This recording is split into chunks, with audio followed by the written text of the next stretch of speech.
আমার নবীর কথাগুলি ভালো মতো মনোযোগ দিয়ে শুনতে হবে। হযরত ওমর ইবনে খাত্তাব রাদিয়াল্লাহু তাআলা তিনি একদিন হাদিস মোবারকা ঘরের মধ্যে বলছেন, নবীজি বলেছেন, একটা হাদিস পড়ার মাত্রই তেনার ছেলে হযরত আব্দুল্লাহ বলছে, আব্বা একটু, যদি, কিন্তু, এরকম শব্দ ইউজ করছেন। হযরত ওমর সাথে তলোয়ার বের করছে।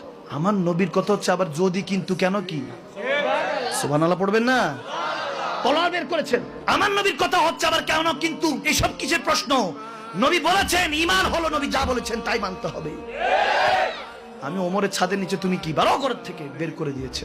2-3 দিন ঘরে ঢুকায় না। হযরত আব্দুল্লাহ ইবনে ওমর হযরত আবু বকর সিদ্দিকের কদমে গেল, হুজুর চাচা যান একটু দেখেন না, আব্বাকে বোঝান, রাগী মানুষ, শুনতেছে না, ভুল হয়ে গিয়েছে, বেয়াদবি হয়েছে। হযরত আবু বকর সিদ্দিক গেলেন হযরত ওমরের কাছে, ভাই মাফ করে দেন, এত রাগ ভালো না, মাফ করে। হযরত ওমর বলতেছেন চোখের পানি নিয়ে, আল্লাহ বলে, ভাই যান, আপনার ছেলে যদি আমার নবীর শানে বলার পরে কেন, কিন্তু, কি এগুলো প্রশ্ন করতো, আপনি কি ছেড়ে দিতেন? সিদ্দিক আকবর বলতেছে, মাফি চাইতে আসছে, ইমতিহান দিতে না। সুবহানাল্লাহ বলেন না?